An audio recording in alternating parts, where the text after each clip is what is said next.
Ito ang GMA Regional TV News. Mainit na balita mula sa Luzon, hatid ng GMA Regional TV. Wala mang wind signal, nakaranas po na naman ng malakas na pag-ulan ang ilang bahagi ng Hilagang Luzon dahil sa trough o yung buntot ng Bagyong Tino.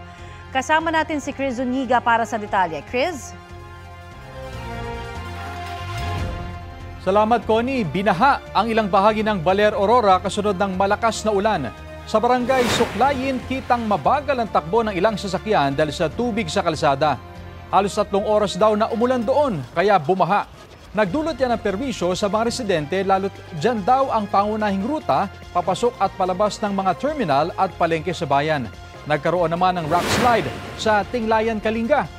Humambalang sa kalsada ang malalaking tipak ng bato at lupa dahil sa paglambot ng lupa kasunod ng pag-ulan sa lugar. Nagsagawa na ng clearing operations doon.